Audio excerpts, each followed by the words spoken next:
Hello दोस्तों, मैं गिलाजी sir MVK online computer and English spoken classes के अंतर्गत आपका एक बार पुनः स्वागत करता हूं। दोस्तों, हम पढ़ रहे थे टेंस के अंतर्गत अभी तक हम प्रेजेंट टेंस पढ़ रहे थे। प्रेजेंट सिंपल टेंस के अंतर्गत हमने टेंस को दो भागों में बांटा था। फर्स्ट पार्ट था प्रेजेंट सिंपल विथ मोशन, वो पार्ट हमने कंप्लीट कर लिया है। आज की क्लास में हम पढ़ेंगे प्रेजेंट सिंपल टेंस, वो भी without motion. Present simple without motion,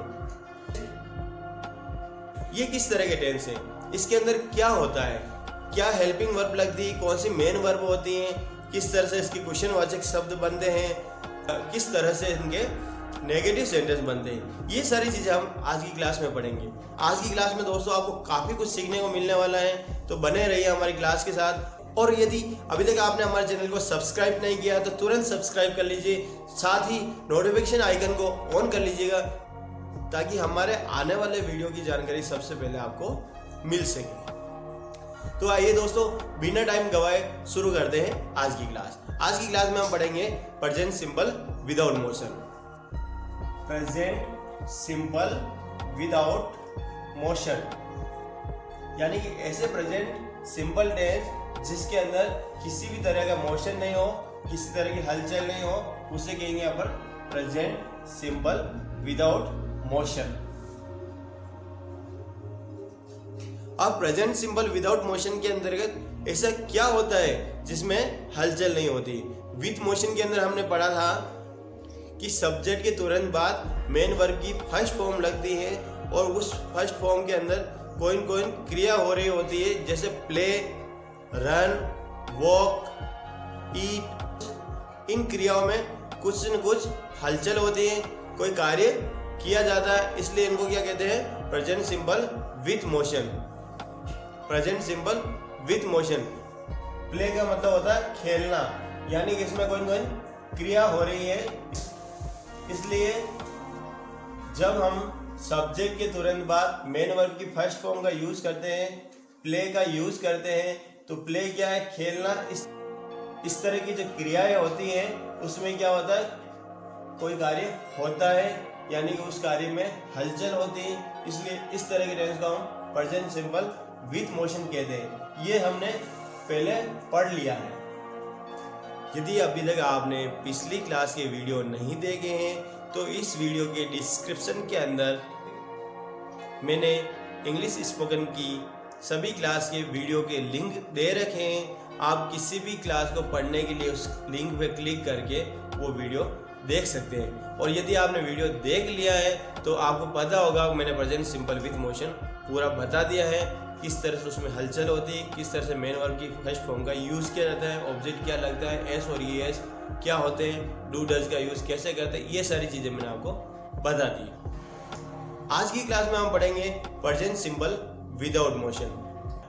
present simple without motion होता ही क्या है। प्रेजेंट सिंपल विदाउट मोशन के अंदर उन्हीं क्रियाओं का यूज किया जाता है जो कि मूल रूप से हेल्पिंग वर्ब होती हैं, लेकिन इन हेल्पिंग वर्ब के बाद किसी तरह की मेन वर्ब का यूज नहीं होने की वजह से जो ये हेल्पिंग वर्ब होती हैं ये खुद मेन वर्ब बन जाती हैं। क्योंकि ये हेल्पिंग वर्ब जब मेन वर्ब बन जाती हैं तो इन हेल्पिंग वर्ब में कोई हलचल नहीं होती है, किसी तरह की क्रियाएं नहीं होती, इसलिए इसे क्या कहते हैं अपन, प्रेजेंट सिंपल विदाउट मोशन। हलचल नहीं होने का मतलब क्या हो गया, विदाउट मोशन। अब इस तरह के टेंस भी हमारे यूज होते हैं, एग्जाम में आते हैं, 10वीं 12वीं के एग्जाम में आ रहे हैं।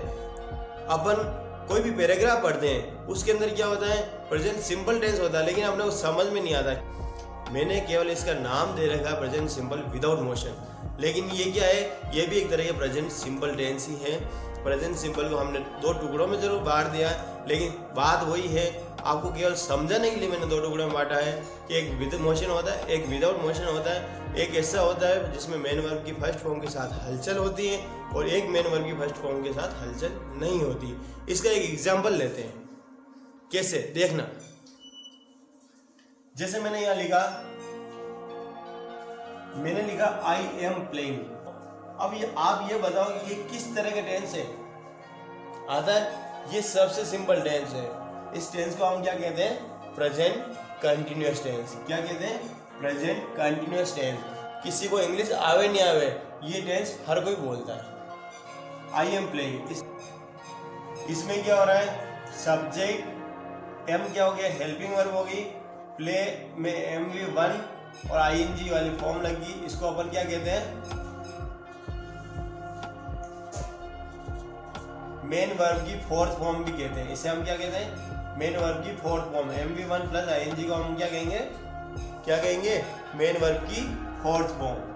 ऑब्जेक्ट है, ऑब्जेक्ट में अपन क्या करते हैं? I am playing cricket.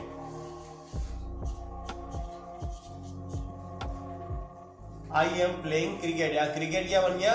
Object बन गया। ठीक है। अब यदि मैं सब्जेक्ट की तुरंत बाद हेल्पिंग वर्ब लगा दूं, लेकिन MV1 प्लस ING नहीं लगाता हूं, तो क्या बनेगा? जैसे मैंने लिखा आई एम क्लास। यहां पे देखो, आई तो हो गया सब्जेक्ट, एम क्या हो गया? Main verb. क्यों? क्योंकि इस तरह की ये हेल्पिंग वर्ब कब होती हैं? जब इसके बाद कोई मेन वर्ब लगती है। अब यहाँ पे MV1 प्लस ING लगा हुआ नहीं है, MV4 नहीं लगा हुआ, तो ये जो हेल्पिंग वर्ब है एम, ये यहाँ पे क्या बन गई? मेन वर्ब बन चुकी है। ये यहाँ पे क्या बन गई? Main verb. तो इसका सेंटेंस क्या हो गया? इसका सूत्र क्या हो गया? इसका सूत्र हो गया सब्जेक्ट प्लस मेन वर्ब की first form plus object. Main verb की फर्स्ट फॉर्म, ये कैसे डिसाइड किया? हम मेन वर्ब बन गई, ये तो अपने को समझ में आ गया कि हेल्पिंग वर्ब कब होगी? जब इसके बाद कोई मेन वर्ब होती है तो होती है हेल्पिंग वर्ब। लेकिन जब इसके बाद कोई मेन वर्ब यूज नहीं हो, जैसे यहाँ पे मैंने नाउन यूज कर लिया, तो ये क्या बन गया? खुद मेन वर्ब बन गई। लेकिन मेन वर्ब की फर्स्ट फॉर्म कैसे बन गई? ये इंग्लिश की टेबल के अनुसार बनी। कुल 11 तरह की फॉर्म है, जिसमें यदि उनके बाद कोई मेन वर्ब नहीं आ रही है तो वो खुद मेन वर्ब बन जाती हैं। और वो मेन वर्ब की कौन सी फॉर्म होती है, वो उसकी एक टेबल है। तो मैं आपको वो टेबल बना के बता देता हूँ। ठीक है। सबसे पहले देखना, ये देखिए इस टेबल के अंदर क्या हो रहा है? जो हेल्पिंग वर्ब है वो मेन वर्ब की फर्स्ट फॉर्म बन रही है। Is, am, are, has, have, do और डज, ये सारे क्या हो रहे हैं? मेन वर्ब की फर्स्ट फॉर्म के अंतर्गत आते हैं। किस में आते हैं? मेन वर्ब की फर्स्ट फॉर्म के अंतर्गत आते हैं। मेन वर्ब की सेकंड फॉर्म के अंतर्गत कौन आता है? वाज, वर और डिड। और मेन वर्ब की थर्ड फॉर्म के अंतर्गत हेड, जो हेल्पिंग वर्ब होती है, उसका यूज किया जाता है थर्ड फॉर्म के अंतर्गत। ठीक है दोस्तों, इस टेबल को आप अच्छी तरह से याद कर लेना। आपकी नोटबुक में वीडियो को स्टॉप करके लिख लेना। इससे आपको काफ़ी सहायता मिलेगी टेंस को समझने में। आप लिखे हुए इंग्लिश के शब्दों को तब पढ़ सकते हैं जब आपको ये टेबल याद होगी। इसके अंदर आपको पता चलेगा हेड यहाँ पे कब यूज़ हो रहा है, कब ये मेन वर्ब है, हैज हैव कब यूज़ हो रहा है, ये मेन वर्ब है, हेल्पिंग वर्ब है। ये सारी चीज़ें आपको टेबल के माध्यम से समझ में आ जाएगी। अब प्रेजेंट सिंपल विदाउट मोशन जो अपन ये पढ़ रहे थे, उसका सूत्र क्या, फॉर्मूला क्या है? क्योंकि प्रेजेंट सिंपल टेंस है तो प्रेजेंट सिंपल में हमेशा कौन सा सूत्र लगता है? Subject plus MV1। अब विथ मोशन के अंदर तो लग रहा था subject plus MV1 plus SES plus object, है ना? देख लेना वीडियो में मैंने बता रखा। और इसके अंदर क्या लगेगा? Subject plus main verb, S और ES इसमें यूज नहीं होता है, और डायरेक्ट क्या लग जाएगा? ऑब्जेक्ट लग जाएगा। देखते हैं इसमें, सब्जेक्ट प्लस मेन वर्ब की फर्स्ट फॉर्म प्लस ऑब्जेक्ट, ये इसका फॉर्मूला हो गया प्रेजेंट सिंपल विदाउट मोशन के अंदर। और इसके अंदर विदाउट मोशन इसलिए कह रहे हैं अपन, मैं वापस बता देता हूँ, क्योंकि जो हेल्पिंग वर्ब है वो यहाँ पे क्या बन गई? मेन वर्ब बन गई है। और मेन वर्ब क्यों बन गई है? क्योंकि हेल्पिंग वर्ब के बाद मेन वर्ब नहीं है, इसलिए जो हेल्पिंग वर्ब है वो अपने आप मेन वर्ब बन गई है। समझ में आ रहा? थोड़ा थोड़ा नहीं आ रहा? वीडियो को थोड़ा सा आगे पीछे करो, वापस शुरू से देखो, समझो। डबल बार 3 बार नहीं समझ में आया तब तक उसको देखते रहो। सिंपल सा है। जैसे मानो कि आपके कॉलेज के अंदर कोई प्रिंसिपल है, और वो प्रिंसिपल सर आज छुट्टी पे हैं, तो उनका चार्ज किनके पास होता है? वाइस प्रिंसिपल सर के पास। समझ रहे हो? Principal, vice principal. जब प्रिंसिपल और वाइस प्रिंसिपल दोनों होते हैं तो वाइस प्रिंसिपल क्या होगी? हेल्पिंग वर्ब होगी, और प्रिंसिपल क्या होगी? मेन वर्ब होगी। ये हेल्पिंग वर्ब मेन वर्ब की सहायता कर रही है, वाइस प्रिंसिपल प्रिंसिपल की सहायता करते हैं। लेकिन जब प्रिंसिपल साहब छुट्टी पे हैं तो जो कौन? Vice principal sir, helping verb, वो क्या बन जाएगी? मेन वर्ब बन जाएगी। यानी कि वो उस दिन के लिए क्या हो जाएंगे? प्रिंसिपल हो जाएंगे। उनके पास सारा कार्य उनको ही करना पड़ता है। समझ में आ गया? कलेक्टर और अतिरिक्त कलेक्टर के साथ भी यही चीज है। जब कलेक्टर और अतिरिक्त कलेक्टर दोनों साथ में होते हैं तो अतिरिक्त कलेक्टर, जब कलेक्टर और अतिरिक्त कलेक्टर दोनों साथ में होते हैं तो कलेक्टर साहब की सहायता करते हैं अतिरिक्त कलेक्टर साहब। तो ये हो गया हेल्पिंग वर्ब और ये हो गई मेन वर्ब। जब हेल्पिंग वर्ब और मेन वर्ब दोनों उपस्थित हैं तो ये हेल्पिंग वर्ब कहलाएगी और ये मेन वर्ब कहलाएगी। लेकिन जब मेन वर्ब छुट्टी पे है, यानी कि कलेक्टर साहब क्या है? छुट्टी पे हैं, तो अतिरिक्त कलेक्टर साहब के पास पूरा चार्ज होता है, तो वो सारा कार्य देखते हैं, सारे साइन लेटर वगैरह सारा साइन वही होते हैं। तो वो उस दिन की क्या हो गए? कलेक्टर साहब हो गए। तो ये मेन वर्ब, हेल्पिंग वर्ब क्या बन गई? मेन वर्ब बन गई। यहाँ तक क्लियर है? आपको समझ में आया? यहाँ पे भी वही स्थिति हो रही है, यहाँ पर भी वही स्थिति हो रही है। एम यहाँ पे क्या है? हेल्पिंग वर्ब है, जो किसकी सहायता कर रही है? मेन वर्ब की फोर्थ फॉर्म की सहायता कर रही है। लेकिन जिस दिन मेन वर्ब की फोर्थ फॉर्म नहीं आ रही, जिस सेंटेंस में मेन वर्ब की फोर्थ फॉर्म नहीं आ रही और ये आ गया है, ये क्या है? नाउन है। ये जो हेल्पिंग वर्ब है वो यहाँ पे मेन वर्ब बन गई है और मेन वर्ब की टेबल के आधार पे ये फर्स्ट फॉर्म है, इसलिए ये सेंटेंस बन गया subject plus ME1 plus object, जो इस सूत्र को लागू करता है, इसलिए ये बन गया प्रेजेंट सिंपल टेंस। ये कौन सा बन गया? Present simple tense. क्योंकि इस तरह की हेल्पिंग वर्ब जो मेन वर्ब बन गई है उसके अंदर किसी तरह की हलचल नहीं होती। क्या नहीं होती?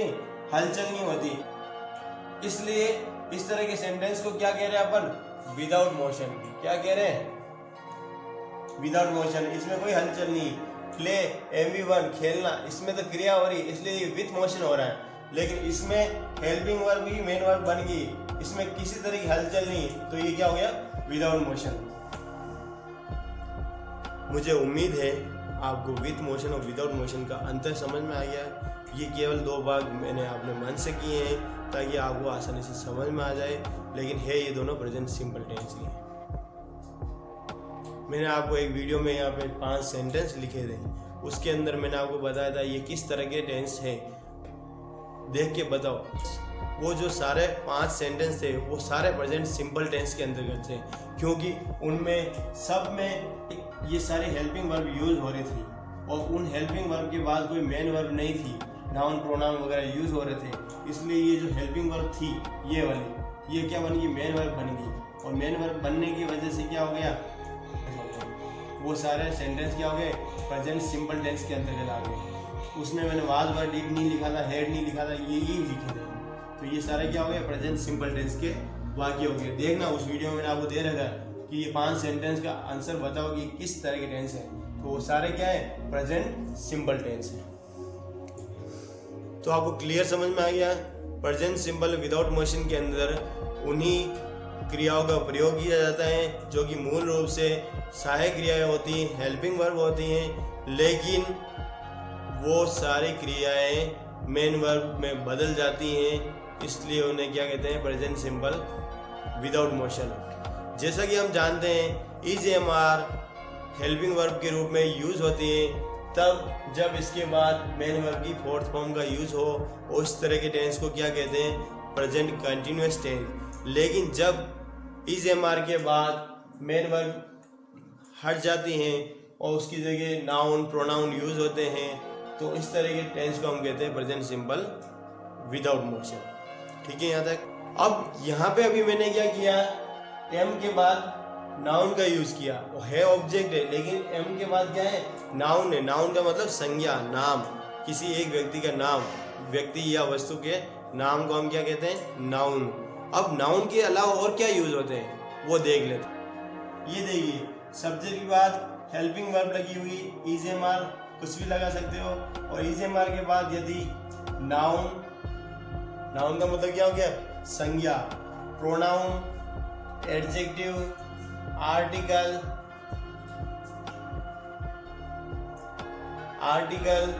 डिटरमिनर, प्रीपोजिशन, कंजक्शन, 1 2 3 4 5 6 7 इनमें से कोई भी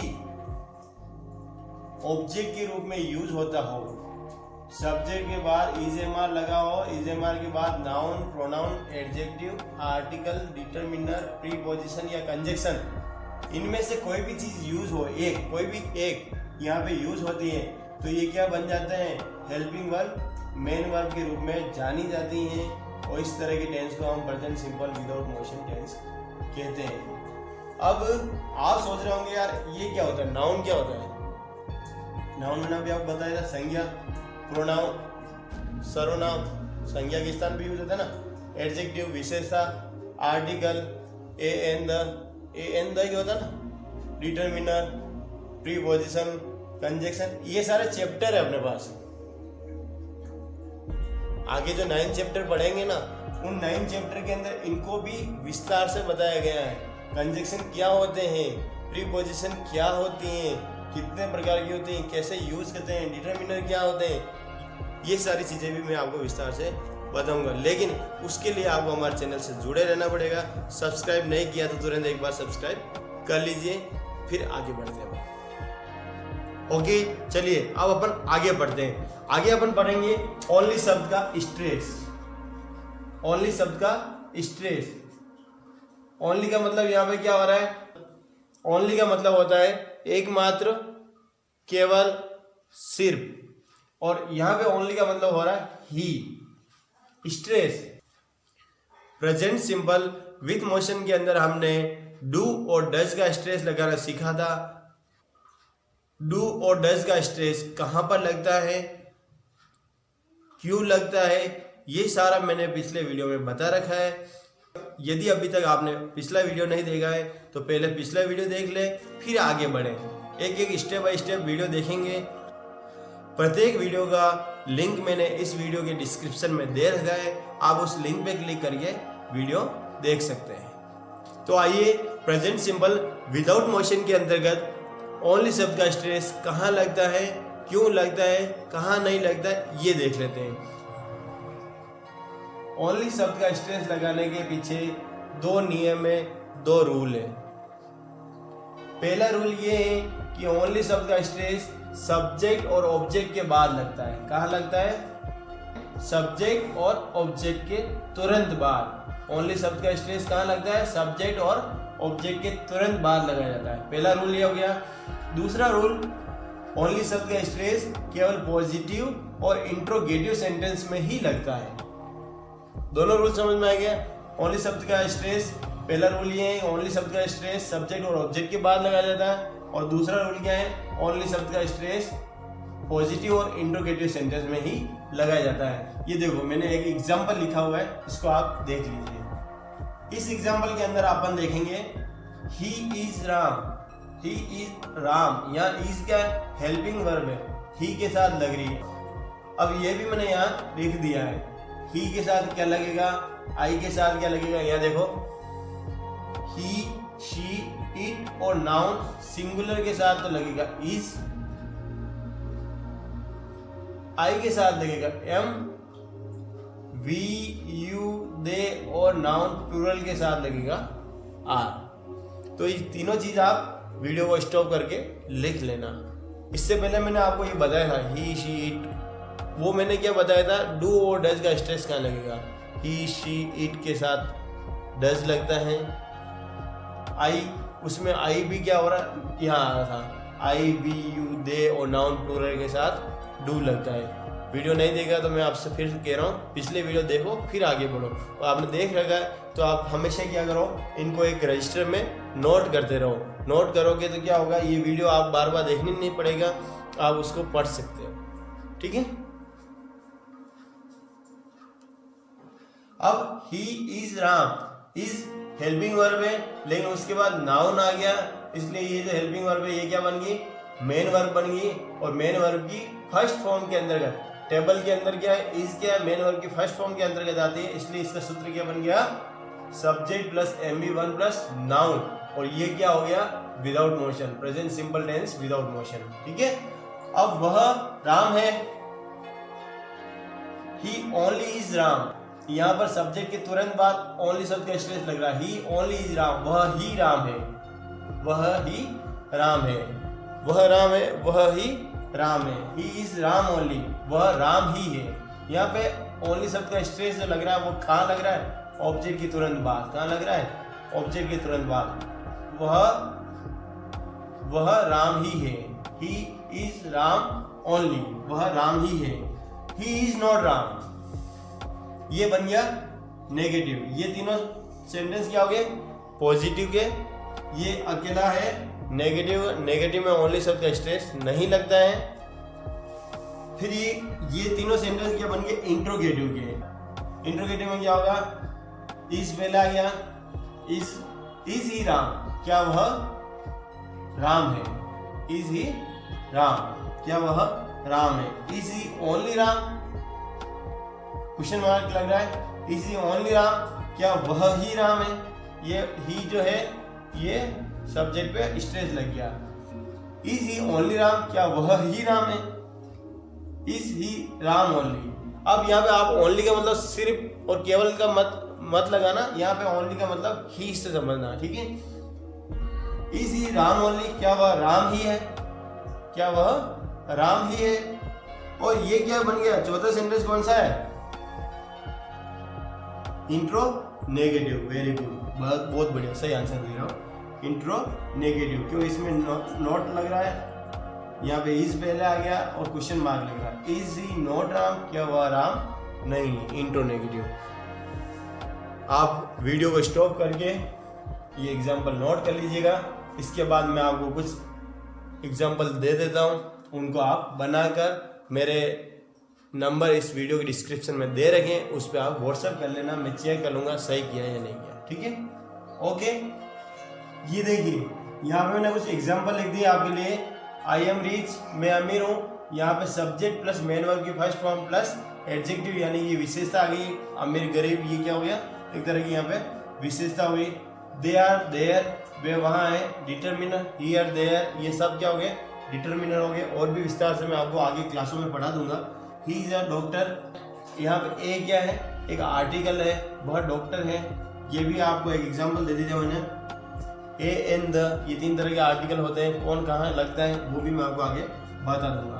he is neither her friend nor a neighbour, subject plus main verb की फर्स्ट फॉर्म प्लस ये एक तरह का क्या हो गया, नाइदर नॉर, आइदर और, ये क्या हो गए, कंजक्शन हो गए। और भी होते हैं इसमें, नाइदर नॉर, आइदर और, इस तरह के और भी कई कंजक्शन होते हैं, ये मैं आपको आगे बता दूंगा। वह ना तो उसका मित्र है और ना ही उसका पड़ोसी है। ये आप अपने वीडियो के अंदर स्क्रीनशॉट ले लो और नोट कर लेना, है ना। इनके आप उसी तरह से सेंटेंस बनाना, I am rich, I only am rich, I am rich only, I am not rich, है ना। Am I rich, am I only rich, am I rich only, है ना। समझ में आ रहा ना। ये मैंने अभी आपको जो बताया था ना, उसी को आप करके देख लेना। तो इसी के साथ प्रेजेंट सिंपल विदाउट मोशन अपना कंप्लीट हो गया। प्रेजेंट सिंपल विद मोशन क्या होता है, विदाउट मोशन क्या होता है, ये दोनों चीज अपन ने क्लियर कर ली है। अब कल की वीडियो में अपन क्या सीखेंगे, प्रेजेंट कंटिन्यूअस टेंस क्या होता है। प्रेजेंट कंटिन्यूअस टेंस सभी टेंस में सबसे सिंपल टेंस होता है। प्रेजेंट कंटिन्यूअस टेंस आपको आता है तो भी कोई बात नहीं, नहीं आता है तो भी आप उसका वीडियो एक बार जरूर देख लेना, रिवीजन के रूप में ही देख लेना। आज के लिए इतना ही, बने रहिए एमवी के online computer and English spoken classes के साथ। यदि अभी तक आपने हमारा चैनल को सब्सक्राइब नहीं किया तो तुरंत सब्सक्राइब कर लीजिए, साथ ही बेल आइकन को ऑन कर लीजिए ताकि आने वाले नए वीडियो की जानकारी सबसे पहले आपके पास पहुंच सके। थैंक यू दोस्तों।